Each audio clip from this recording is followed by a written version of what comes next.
Good morning বন্ধুরা, কেমন আছো সবাই? আশা করি ভালো আছো, আর আমরাও বেশ ভালো আছি। আর এই দেখো সোনা বাবা চলে যাচ্ছে, এখন সকাল 7:30 বাজে। আর দেখো সোনা বাবা চলে যাচ্ছে, আর দিদিভাইকে আদর টাদর করে একদম একদম চুমু টুমু দিয়ে দেখো এবার ও চলে যাচ্ছে বাড়ি। আর প্রত্যেকবার ওর আশাটা দেখাতে পারি, কিন্তু যাওয়াটা আর দেখাতে পারি না। তো এবার এবার ভাবলাম যে যাওয়াটাও তোমাদের সাথে শেয়ার করি। তো ওরা চলে যাওয়ার পর আমরা এখানে চা করেছি, ওরা চা খেয়েই গেছে। তো আমি আর মিঠির পাপা খাবো চা, আর মিঠির জন্য এনেছি দুধ। তো দেখো মিঠি এখানে মন খারাপ করে বসে আছে, ভাই চলে গেছে তার জন্য। আর এখন মিঠিকে বলছে আসো তোমাকে দুধটা খাইয়ে দিই, আর এখানে ওর দুধটা ঠান্ডা করে দিচ্ছি যেহেতু প্রচণ্ড গরম তার জন্য। আর এখানে এবার ওর মনটা ভীষণ খারাপ, ওর ভাই চলে গেছে। এবার দেখো না, এবার ও বলছে মানে মনে মনে ভাবছে যে ভাই থাকলে তো এখন ভাইয়ের সাথে খেলা করতাম। তো ওকে আমি একটু আদর করছি, কি হয়েছে বলছি। আর ও দেখো আমার পায়ে এবার শুয়ে আছে, ওর মনটা খারাপ হয়ে গেছে ওর ভাই চলে যাওয়াতে। তো এই তো, আর এখানে অনেক কাজ সেরে আসার পর এবার আজকে যেহেতু শুক্রবার, ঘরেও মাকড়সা জাল প্রচণ্ড পরিমাণে হয়েছে, তো সেটাও ভাবলাম একটু পরিষ্কার করে নিই। তো বললাম বাবা একটু ক্যামেরাটা ধরে দেখাও তো আঙ্কেল আন্টিদের, মানে তোমাদের সাথে একটু শেয়ার করতে চাইছিলাম আর কি। অল্পই একটু শেয়ার করেছি, খুব বেশি একটা না, তার জন্য। আর এতদিন পরিষ্কার করতে পারিনি, ভাবছিলাম বাড়ি থেকে এসে পরিষ্কার করব, তার মধ্যে সোনা বাবা আসলো, ওর নাকে মুখে ঢুকবে ধুলা, তার জন্য পরিষ্কার করিনি। তো ভাবলাম আজকে একদম পুরো পরিষ্কার করে দিয়ে একদম তুষক ফুসক সব রোদ্রে দিয়েছি, কারণ বেশ কিছুদিন ধরেই ভাবছিলাম যে তুষকটা রোদে দেবো, আর পারছিলাম না। তো এই ফাঁকে অনেকটা পরিমাণে রোদ উঠেছে, তো ভাবলাম এই ফাঁকে দিয়েই দেই তুষকটা রোদে। তুষক, লেপ, কম্বল সব কিছু, বালিশ থেকে ধরে সব কিছু রোদে দিয়েছে, সব ফুলে একদম খুব সুন্দর হয়ে গেছে। রোদটা লাগলে দেখবে খুব ভালো লাগে, আর মাঝে মধ্যে এগুলো রোদে দিলে, আর শীতের দিনেই তো এগুলো রোদে দেওয়া যায়, তাই না? আর এখানে এবার তুষকটা রোদ থেকে এনে বেড কভারটা আবার পাতিয়ে দিচ্ছি। দেখো এখানে অনেকটা বেজে গেছে, আজকে আমি এখনও স্নান করতে পারিনি, প্রচুর কাজ করেছি। যেহেতু বাপের বাড়ি থেকে আসার পরপরই ওরা এসেছিল, নিজের কাপড় চোপড়, মিঠির কাপড় চোপড় অনেকগুলো পড়েছিল যেগুলো ধুতে পারিনি, তার জন্য এগুলাও ধুয়ে দিয়েছি। আর এই তো তুষক রোদে দিয়েছি। একটা দিন আমার অনেকটা বেশি আজকে দেরি হয়ে গেছে, জানো না তো। তো কী করবো, একদিকে করলে আরেকদিকে হয় না, এভাবেই চলতে হয়, এভাবেই করতে হয়, কিছু তো করার নেই, তাই না? আর বিছানাটা গুছাতে গুছাতে আজকে ভাবছি তোমাদেরকে একটা কথা বলবো। কথাটা অনেক দিন ধরে বলবো ভাবছি, কিন্তু বলতে পারছি না, তো আজকে বলেই ফেলি। কিছু কিছু মানুষের আমাকে নিয়ে আছে না প্রচণ্ড মাথা ব্যথা, বুঝতে পেরেছো? প্রচণ্ড মাথা ব্যথা বলতে প্রচণ্ড মাথা ব্যথা, কী করবে কি না সেটাই বুঝতে পারে না। এখন তো আরও মজা পেয়েছে, যেহেতু ভিডিওতে সব কিছুতে দেখা যায়, সব কিছু মানে একদম দেখতে পায়, তার জন্য মাথা ব্যথাটা আর একটু বেড়ে গেছে আর কি, বুঝতে পেরেছো? তো মানুষগুলা চায় না আমি ভালো থাকি, আমি ভালোভাবে ভিডিও করি, মানে আমি আমার সংসারে ভালো থাকি, সেটা চায় না। আর যেহেতু আমি কাউকে নিয়ে সমালোচনা করতে ভালোবাসি না, সমালোচনা জিনিসটাও আমি ভালোবাসি না, কিন্তু এই জিনিসটাই আমার উপর বারবার এসে পড়ছে, জানি না কেন। ঠিক আছে, যাও, যার যার ব্যক্তিগত ব্যাপার। কালকে একটা দিদিভাই ওর ভিডিওতে বলেছিল যে সব মানুষের মন পাওয়া যায় না এক জীবনে। ঠিকই বলেছিলে দিদিভাই তুমি, সব মানুষের মন এক জীবনে পাওয়া যায় না। তুমি মানুষের জন্য যতই ভালো করো, যতই ভালো ভাবো, কিন্তু মানুষ তোমার জন্য কখনোই ভালো ভাববে না। সেটা একদম আমি অক্ষরে অক্ষরে প্রমাণ পেয়েছি, একদম মানে আমি কি বলবো, একদম হাতে ধরে সেটা প্রমাণ পেয়েছি। দেখো আমি সারাদিন আমার ভিডিও, আমার গোপালের সেবা, আমার মেয়ের কাজ নিয়ে বিজি থাকি, কোথাও যাইও না, কিছু করিও না, কারোর সাথে কথাও বলি না, তারপরেও আমাকে নিয়ে এত মাথা ব্যথা, সেটাই হচ্ছে সবচেয়ে বড় প্রবলেম। ঠিক আছে, যার মাথা ব্যথা করতে থাকুক, তাতে আমারই ভালো। যদি কেউ আমাকে নিয়ে ভাবে, কেউ আমাকে নিয়ে কথা বলে, আর আমি এটা জানি, কারণ আমি সমালোচনা যদি করা হয় তাহলে সেটা নিজের উপরই এসে পড়ে, এই সমালোচনাটা নিজের উপরেই এসে পড়ে। ঠিক আছে, সে যদি আমাকে নিয়ে সে বা তারা যদি আমাকে নিয়ে কথা বলে ভালোবাসে, তো বাসুক। তো দেখো এখানে দেখতে দেখতে চলে আসলাম টিভিএসে।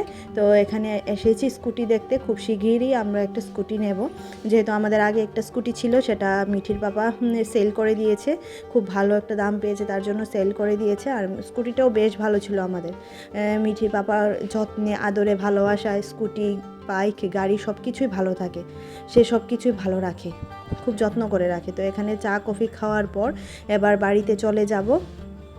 গিয়ে এবার রাতে রান্নাবান্নার জোগাড় করব। রাতে রান্না করতে হবে, দুপুরে কিছুই রান্না করিনি। কালকের অল্প একটু পোলাও ছিল, অল্প একটু ভাত ছিল, আর অল্প একটু হাঁসের মাংস মিঠির পাপার জন্য ছিল। আর আমরা যেহেতু হাঁসের মাংস খাইনি, ডিম অমলেট করে আমি আর মিঠি খেয়ে নিয়েছি, কোনো রকম জীবন কাটানো আর কি, বুঝতে পেরেছ? তো এখন তো একটা কিছু করতে হবে, তার জন্য ভাত তো অবশ্যই রান্না করতে হবে। ভাতটা বসিয়ে দিলাম, ভাতটা বসাবো, বসিয়ে তারপর আজকে লাই পাতা বাটা করব। জানি না তোমরা এই পাতাটাকে কী বলো, কিন্তু আমরা লাই পাতাই বলি। তো বলছিলাম ওই মানুষগুলোর ব্যাপারে। ঠিক আছে, যাও, ওদের মাথা ব্যথা, ওরা করুক, যা খুশি তা করুক, সেটা আমার দেখে লাভ নেই। আমি আমার মানে ভিডিও চালিয়ে যাব, অবশ্যই করব ভিডিও, সেটা আমাকে কেউ বাধা দিতে পারবে না, দিতে পারেও নি, দিতে পারবেও না, সেটা হচ্ছে সবচেয়ে বড় কথা। যেহেতু হাজব্যান্ড আমার পাশে আছে, সেহেতু আর কোনো চিন্তা নেই। তো এখানে ফ্রিজ থেকে এবার মাছটাও বের করে নিচ্ছি। মাছটা বের করে এবার এটা ভিজিয়ে রাখবো, যেহেতু অনেকটা বরফ হয়ে গেছে। আর এই মাছটা কবে এনেছিল জানো? আমরা যেদিন বাড়িতে গেছি, মানে বাপের বাড়ির ব্লগটা দেখবে, যেদিন গেছি তারও 2 দিন আগে এনেছিল হয়তোবা। হ্যাঁ, তারও 2 দিন আগে, মানে 1 দিন আগে এনেছিল এই মাছটা।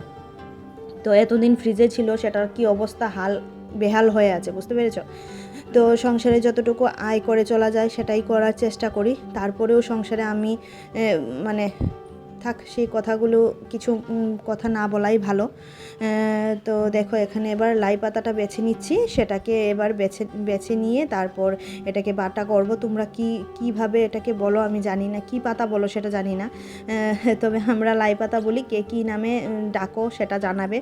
আর এই পাতাটার বাটা আমার খুব ভালো লাগে, বিশেষ করে শীতকালে গরম ভাত হবে। আর এই পাতাটা একটু দেখবে মানে একদম মানে কি বলে, এটা ঝাঁজ আছে এই পাতাটার মধ্যে, প্রচণ্ড ঝাঁজ আছে। তার জন্য এটাতে, এই বাটার মধ্যে শুধু আমি রসুন আর কাঁচা লঙ্কা দিয়ে, আমি প্রত্যেকটা বাটাই রসুন দিই, নারিকেল বাটাতেও আমি একটু রসুন দিই, অনেকেই দেয়। তো এই পাতাটা এবার বেছে নিচ্ছি। আর সেই কথাটা যেটা তোমাদের সাথে শেয়ার করছিলাম, সেটাই মনে মনে ঘুরছিল। তো সেটা ঘুরছিল, তার জন্য মনটা একটু খারাপ হয়ে আছে। তবে যাক, যে যা খুশি তা বলুক, যে যা খুশি তা করুক, আমার তাতে দেখার কিছু নেই বাবা। একটু ভালো থাকতে পারছি, সেটাই, মানে একটু ভালো থাকার চেষ্টা করছি, সেটাতেই সবচেয়ে বড় প্রবলেম। এই হচ্ছে মানে সবচেয়ে বড় প্রবলেম আর কি করব। তো যাক, চলতে থাকুক এভাবে চলতে চলতে একটা দিন দেখবে, মানে একটা দিন হয়তোবা আমারও একটা দিন আসবে। তোমরা যদি পাশে থাকো, তোমরা যদি ভালোবাসা দাও, তাহলে হয়তোবা এমন একটা দিন আমারও জীবনে আসবে, যেটা হয়তোবা আমি একটু ভালো করে বাঁচতে পারবো। ভালো করে বাঁচা বলতে এই নয় যে ভালো খাওয়ার, ভালো পোশাক পরা, সেটা নয়। আত্মসম্মান, মান সম্মান সব কিছু নিয়ে বাঁচতে পারবো, সেটা হচ্ছে ভালো করে বাঁচা। তো অনেক কিছু বলার আছে তোমাদের সাথে, যেহেতু তোমরা আমার একটা ফ্যামিলি, অনেক কিছু শেয়ার করব, অনেক কিছু শেয়ার করার আছে। ফ্যামিলিটা আস্তে আস্তে বড় হোক, তারপর অনেক কিছু শেয়ার করব, সেরকম পরিস্থিতি এলে তো অবশ্যই করব। আর এখানে এবার রসুন আর কাঁচা লঙ্কাটা দিয়ে দিলাম, দিয়ে এখন এটাকে বাটাটা করে নিচ্ছি। আর এটাতে একটু দিয়ে দেব লবণ দিয়ে করে নেব। আর 3টে লঙ্কাই দিয়েছি, যেহেতু আমি ঝাল বেশি খেতে পারি না, আর এটাতে প্রচণ্ড ঝাঁজ এই পাতাটাতে, তার জন্য 3টেই দিয়েছি লঙ্কা। 3টেতেই হয়ে যাবে। আর এটা কেউই খাবে না, মিঠিও খাবে না, মিঠির পাপাও খাবে না, শুধু আমি একাই খাবো, আমি একাই বাটাটা খাবো, তার জন্য। আর অনেকে এটাকে আবার কালো জিরে দিয়ে মানে কড়াইতে টানিয়ে নেয়, কিন্তু আমি এটাকে টানবো না, এবার কাঁচা বাটাই খাবো। মানে আজকে তো হয়েই যাবে, আজকে রাত্র, কালকে দুপুরও হয়ে যাবে, কালকে রাত্রও হয়ে যাবে। 1 চামচ নিলে অনেকগুলো ভাত খেয়ে নেওয়া যায়।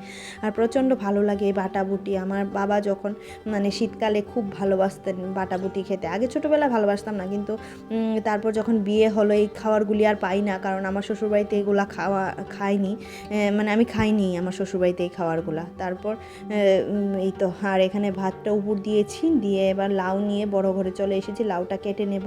কালকে সকালে রান্না করব মাছের মাথা দিয়ে, কাতলা মাছের মাথা দিয়ে লাউ রান্না করব, তার জন্য। আর এটা কেটে নিয়ে রাখছি, আর যত কেটে নিয়ে রাখা হলে মনে করো না অনেকটা কাজে গিয়ে যায়, তাই না? আর এখানে লাউ ফাউ কাটার পর এখন সোজা রান্নাঘরে চলে গেলাম। রান্নাঘরে গিয়ে এবার এটা মাছের ঝোলটা রান্না করছি, একটু পেঁয়াজ দিয়ে রান্না করেছি, একদম হালকা ঝোল, খুব একদম তেল মশলা নেই বললেই চলে, একদম হালকা ঝোল। তো এখানে দেখো কাতলা মাছ আছে, 3 পিস কাতলা মাছ দিয়ে দিয়েছি, আর এটা হচ্ছিল খয়রা মাছ, তো সেটাও দিয়ে দিয়েছি। আর দিয়ে এখন এটাকে ভালো করে যখন জাল উঠে আসবে, তখন একটু টমেটো নয়, একটু ধনেপাতা দিয়ে নামিয়ে নেব। একটু ধনেপাতা দিয়ে সেটাকে নামিয়ে নেব। দেখো ধনেপাতাটা আমি কেটে দিচ্ছি, আর এই মাছের ঝোলটাও শীতকালে গরম গরম ভাতের সাথে বেশ ভালোই লাগে। তো মাছের ঝোলটা হওয়ার পর মিঠিকে খাওয়ার দেব, আমি খাবো, মিঠির পাপা খাবো, তারপর বাসনপত্র ধুয়ে সোজা রান্নাঘরে চলে যাব। আজকে একটু রান্নাঘর থেকে তাড়াতাড়ি চলে যাব, কারণ প্রচণ্ড ঘুম পেয়েছে, সারাদিন অনেকটা ক্লান্ত ছিলাম। আর এখনও পর্যন্ত যারা আমার ভিডিওটা ভালোবেসে দেখছো তাদেরকে অসংখ্য ধন্যবাদ, আর যারা আমার পরিবারে আছো তাদেরকেও অসংখ্য ধন্যবাদ। আর যারা আমার পরিবারে নতুন কিন্তু আমার চ্যানেলটাকে এখনও সাবস্ক্রাইব করোনি, প্লিজ যদি তোমাদের ভালো লাগে একটা সাবস্ক্রাইব করে দিও। আর প্রত্যেককে একটা অনুরোধ, একটা লাইক দিয়ে ভিডিওটা দেখবে, তাহলে তোমাদের লাইক পেলে আমার ভিডিও করার আগ্রহটা অনেকটাই বাড়ে। তো এখানে আর কিছুই তোমাদের সাথে শেয়ার করিনি। তারপর সোজা ঘরে চলে আসলাম, 11টা বাজতে 10 মিনিট বাকি। আর এই যে আমার মিষ্টি সোনা গোপাল ঘুমাচ্ছে। তো চলো আজকের মতো tata, bye bye, good night. সবাই ভালো থেকো, সবাইকে ভালো রেখো, এটাই আশা করি। আর আমি তো চেষ্টা করি সবাইকে ভালো রাখতে। তো চলো, গুড নাইট।